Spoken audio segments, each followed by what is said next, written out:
Hola, mi nombre es Flor Mariela Macario Pérez y hoy les voy a hablar sobre tres autores. Estos son los siguientes. El primero es Ferrier, el segundo Freinet y el tercero Henry Wallon. Bueno, el primero que es Ferrier y les voy a hablar sobre su teoría. Sus escuelas fueron laboratorios en que se cimentaron sus ideas sobre la transformación educacional, que hasta el momento en que una enfermedad privándole de sus sentidos lo hizo concentrarse en sí mismo para dedicarse enseguida por entero a la divulgación de las doctrinas cuya eficacia había comprobado personalmente. Entre sus principales obras merecen citarse La Ley del Progreso, La Escuela Activa, Transformemos a la Escuela, La Autonomía de los Escolares, El alma del niño a la luz de ciencia, Problemas de la educación nueva y entre otras. Esto a través de sus obras se destaca a la personalidad del psicólogo, del pedagogo, la escuela activa que rompe con los viejos sistemas escolares y permite la realización de la personalidad de cada alumno, preparándolo para una vida más justa y mejor. Constituye su gran ideal y cuando ella se refiere, sus páginas adquieren una belleza lírica como tal que han hecho como se llame el poeta de la educación nueva. Bueno, hoy voy a hablar sobre su filosofía de estilo de enseñanza. Este plantea una educación que está basada en volver a la naturaleza, donde permite encontrar el fondo bueno de cada sujeto y para alcanzar esto el sujeto debe volver a la vida natural, sobre todo recuperar los sentidos y la bondad, y esto se puede recuperar sin la perturbación de la sociedad. La otra es bases de su teoría. Las teorías tienen su origen durante la época contemporánea en 1906. Esta se basa principalmente en la defensa a la libertad. Esta es crítica al Estado, no exige una libertad de acción a los individuos. Defiende un cambio actitudinal con parte de la comunidad educativa. El hombre sale de la naturaleza sin maldad, pero que se va corrompiendo a causa de la sociedad pernicosa. Sus fundamentos y su teoría son la educación que no puede ser dogmática ni basada en dogmas y perjuicios. Bueno, esta debe aceptar métodos otorgados para la ciencia. La otra es que la libertad era considerada un valor fundamental. ¿Por qué? Porque se procura la igualdad de todos los niños y niñas. Estos educaban juntos, se rechaza el espíritu competitivo. Este también se declara prioritaria la educación del conocimiento, los efectos y la sexualidad, la experimentación y la observación de la naturaleza y la solidaridad y la ayuda mutua y la crítica de las injusticias. El segundo autor es Freinet. Bueno, este nos aporta que una gran utilidad muy favorables para la escuela hoy en día. Aquel maestro que se incline por llevar a la práctica las ideas del maestro Freinet en la educación de la formación de los valores en los niños, como la democracia, la libertad de la expresión, la comunicación, el compromiso, la responsabilidad y el trabajo en equipo. En definitiva, los valores son muy buenos para formación de nuestros alumnos. En verdad, si las aportaciones de las técnicas de este autor, esta escuela de estos tiempos posmodernos se hubieran privado de elementos de gran trascendencia. ¿Por qué? Porque hoy hablaremos de su concepto de su pedagogía.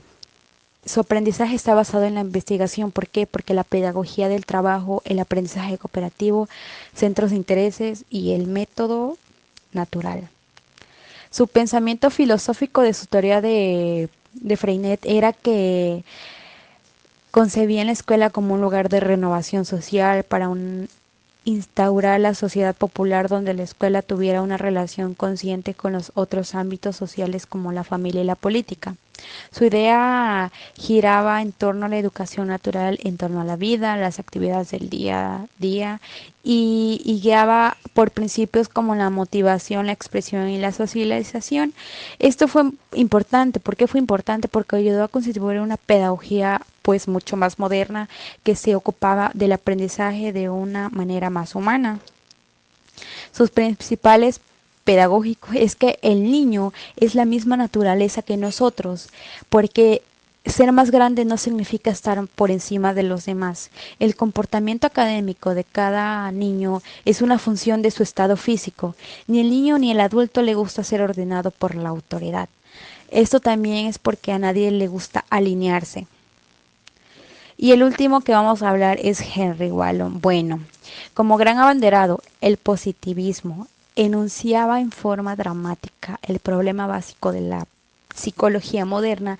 Esto nos da a entender que convertirse en ciencia, la ambigüedad de su objeto y su método es que desde días de competente de la mesa de datos empíricos y experimentales que pueden etiquetarse entre otros, es que han aumentado de forma hiperbólica y también se han multiplicado intentos de sistematizarlos en teorías.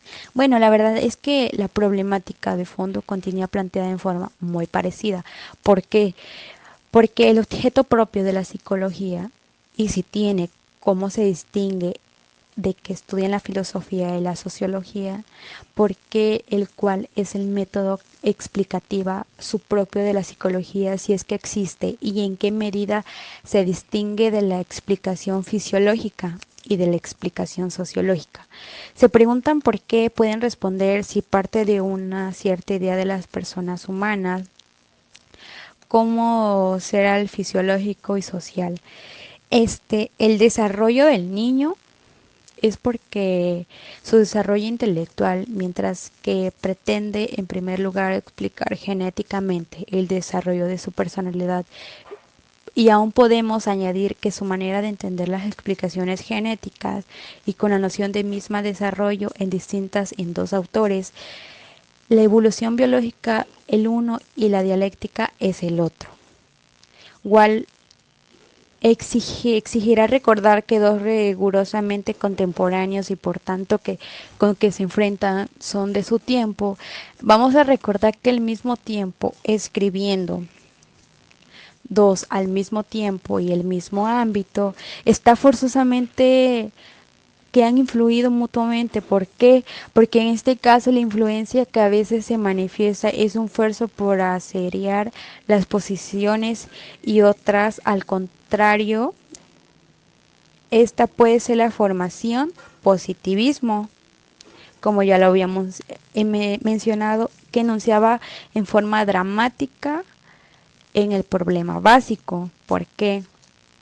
Porque la psicología moderna tiende a aprender a convertirse en una ciencia para nosotros, y la psicología es que existe y en qué medida se distingue de la explicación fisiológica es que en parte de una cierta idea de la persona humana, esto que el niño se puede desarrollar de sí mismo.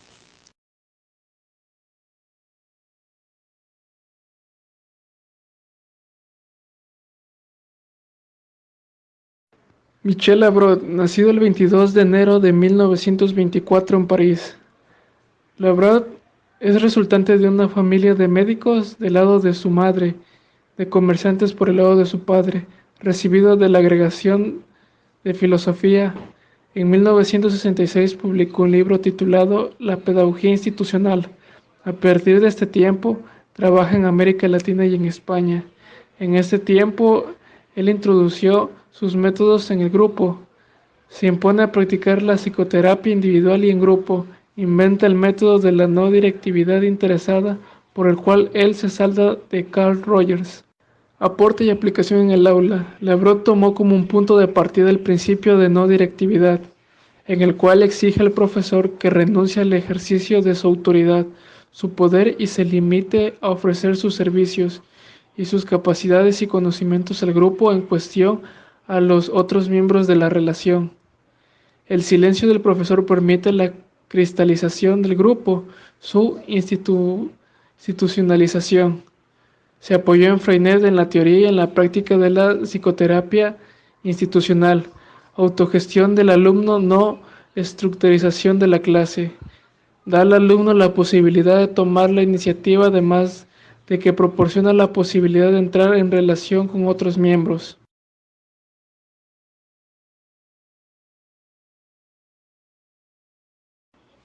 Aporte y aplicación en el aula.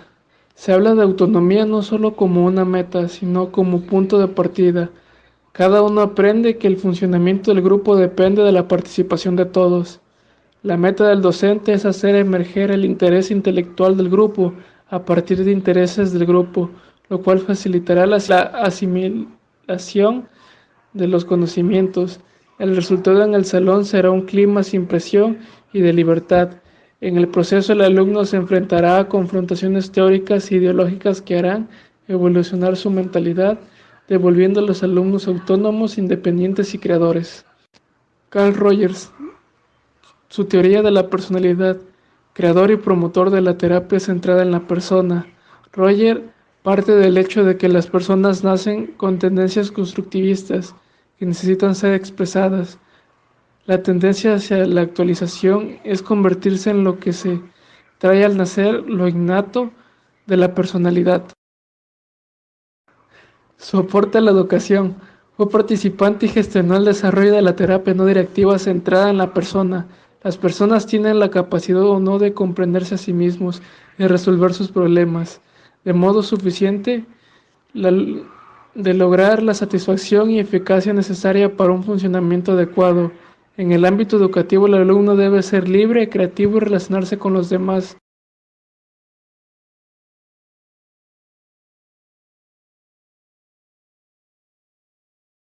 Francisco Ferrer Guardia. La escuela moderna. La escuela moderna surge como un proyecto educativo de un análisis radical de las instituciones dedicadas a la instrucción de la juventud y la infancia. Los gobiernos se han cambiado siempre o se han dirigido a la educación del pueblo. Pasó el tiempo en que los gobiernos se oponían a la difusión de la instrucción y procuraban restringir la educación de las masas. Esa táctica les era anteposible porque la vida económica de las naciones permitía la ignorancia popular, esa ignorancia que facilitaba la dominación. La enseñanza y el aprendizaje activo. Frente a la rigidez de la enseñanza tradicional, la escuela moderna procura romper las barreras impuestas por los métodos basados en un acceso libre, puesto que antes era exclusivo. Por eso las salidas fuera de los límites físicos de los edificios escolares eran muy frecuentes. Si bien esto es bastante común en la actualidad, en aquella época era una verdadera innovación. De este modo, la escuela mantenía un diálogo abierto con la naturaleza a través de visitas campestres y también con su entorno urbano. Como no querían los maestros de la escuela moderna tratar el conocimiento como algo muerto, procuraron dotar a las clases del más moderno material didáctico, mapas, muestras geológicas, materiales científicos, etcétera. Dan muestras de la importancia la escuela moderna de Ferrer Guardia, donde los niños y las niñas tendrán una insólita libertad. Se realizarán ejercicios y juegos y esparcimientos al aire libre. Se insistirá en el equilibrio con el entorno natural y con el medio, en la higiene personal y social. Desaparecerán los exámenes y los premios y los castigos. Se hace especial atención al tema de la enseñanza, de la higiene y al cuidado de la salud. Los alumnos visitarán centros de trabajo, las fábricas textiles, etcétera, y harán excursiones de exploración. Las redacciones y los comentarios de estas viviendas por parte de los mismos protagonizarán un eje de aprendizaje, y esto será extensivo a las familias de los alumnos mediante la organización de conferencias y charlas dominicales. Gerard Mendel fue fundador de la teoría del psicoanálisis, que es una investigación institucional iniciada por el doctor Mendel, donde los problemas sociales que se presentan hoy en día, ya sean estos motivados por los adelantos tecnológicos o lo son estos motivados por el desarrollo que han hecho posible que aparezcan respuestas a estos fenómenos. Las bases de la teoría del psicoanalista es que se basa por medio del acto del sujeto que transforma la realidad, en el que el sujeto se convierte en el sujeto social de nuestra sociedad y es vivida como una gran familia, según su percepción. En la infancia el niño se identifica con sus progenitores, además de que desafía la autoridad, provoca miedo y culpa, donde el poder y la autoridad en este enfoque tienen la articulación, el hecho psicosocial, donde el poder está indisolublemente ligado al acto humano y establece el tema de autoridad, donde crea una estructura destinada a registrar y transmitir las decisiones que adoptaría desde su perspectiva. Su filosofía educativa se centra en el problema de que la educación es un problema político, en donde el hombre y la libertad están presentes y el progreso se va a través de la disciplina. Y el aprendizaje se basa en la psicología, donde el aprendizaje también está basado en la sociedad. Teóricos de la educación marxista. A continuación hablaremos de dos grandes teóricos que aportaron o hablaron de la educación marxista. El primero de ellos es Gramsci, Antonio Gramsci. Como muchos intelectuales italianos que han dejado huella en la historia de Europa y pasaron parte de sus vidas escribiendo sus mejores textos en la cárcel o en el exilio, también Antonio Gramsci escribió en la cárcel el texto más importante que se haya escrito sobre la función educativa y política de los intelectuales. En total, 2.848 páginas de notas manuscritas, que hoy día se conocen con el nombre de Cuadernos de la Cárcel. Antonio Gramsci fue un teórico, filósofo, marxista, político y sociólogo y publicista italiano. Él hablaba de la educación política. Gramsci dijo que la educación es la consideración de las instituciones educativas como parte de esa superestructura. Su obra pedagógica tenía un mensaje central que decía que la organización de la cultura es orgánica. Como bien lo conocemos, Gramsci es el teórico orgánico. Defendió la existencia de una educación transformadora de esa realidad, para lo cual el alumno debía de dejar de acumular conocimientos para evaluarlos, juzgarlos y criticarlos. En conclusión, Antonio Gramsci nos hablaba de las clases, en específico de la clase dominada y la clase dominante.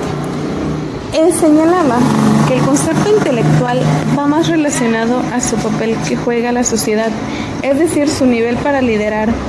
Además, critica de cierta forma la labor de la educación, ya que afirma un papel más político. Además, Gramsci criticaba de cierta forma la labor de la educación, ya que afirma que juega un papel más político y social, pues se enfoca más hacia la preparación para el trabajo y el adoctrinamiento de la disciplina. Otro de los grandes teóricos fue Louis Althusser. Althusser, el polémico autor marxista, estudió los trabajos del joven Marx, analizándolos como el modelo estructuralista para quitarle sus ingredientes ideológicos, ya que consideraba que Marx había sido interpretado de modo erróneo.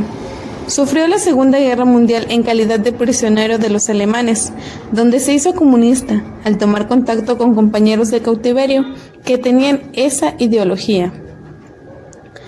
Tuvo la influencia de Sigmund Freud y de Jacques Lacan. El inconsciente analizado por Freud le sirvió para asimilarlo al concepto de la ideología y a la que calificó como ahistórica y eterna. Basándose en Lacan, la define como aquella representación de la relación. En su obra Ideología y apartados ideológicos del Estado, denunció la escuela como un apartado esencial para reproducir la ideología capitalista, ya que realiza también una división del trabajo y transmite conocimientos y habilidades según la posición social que ocupa y ocupará cada estudiante cuando egrese y se incorpore al mercado laboral como empleado o como patrón, enseñando a cada uno lo que necesita saber, reglas, costumbres, contenidos, etc., según la clase a la que pertenezca su familia y a la que no se le permite salir, a la que aprende a adaptarse para continuar pasivamente esa posición donde cree que le corresponde estar, pues ideológicamente, aprovechando su vulnerabilidad infantil, se les inculca como que es algo natural la existencia de diferencias de clases. Padeció problemas psiquiátricos graves, de lo que desencadenó que matara a su esposa Helene. El 16 de noviembre de 1980 fue internado en un psiquiátrico, muriendo una década después de problemas cardíacos. Como nos damos cuenta, Althusser nos hablaba de que la escuela seguía ese régimen de cierta forma capitalista o esa ideología del Estado que solo preparaba al alumno para que siguiera su mismo estatus social y no prepararlo para ser una persona integral, es decir, solo lo preparaba de manera laboral, además de que de cierta forma lo adoctrinaba para seguir su misma clase social y no superarse. La educación marxista. Si bien no se escribió sobre este tema una obra específica, puede sintetizarse su pensamiento sobre la educación de lo que resulta el examen del resto de sus escritos. La educación de la sociedad capitalista para Marx tiende a reproducir la ideología de la clase dominante, diferenciando la educación que reciben los hijos de los burgueses de los hijos de los obreros. La educación para una sociedad sin clases como la que aspiraba Marx debía ser para todos, científica, empírica y alejada de toda ideología, sobre todo religiosa. Se debían enseñar contenidos inobjetables como gramática, matemática o ciencias naturales, por estar probados, adicionar la práctica deportiva y además la enseñanza de técnicas, excluyendo todo conocimiento opinable como política, religión o economía. La educación debía ser pública, laica y gratuita. Para acabar con la dominación de la burguesía se hacía necesaria para Marx la lucha de clases, donde la dictadura sería ejercida por el proletariado y las concepciones científicas que debían ser enseñadas en las escuelas se aplicaría a la sociología y a la economía, para luego poder abolir al Estado como institución, para lograr una sociedad libre, integrada por hombres libres, que realizándose beneficien a la sociedad en su conjunto. El aprendizaje para libertad lo adquiriría el hombre en su relación con otros hombres, debiendo la escuela formularlo para satisfacer sus necesidades, enseñándole a trabajar en oficios y desempeñarse en el ámbito fabril, pues el hombre trabajando se realizaría como tal y concretaría sus valores morales, elevándose sobre la naturaleza al transformarla como producto de su labor.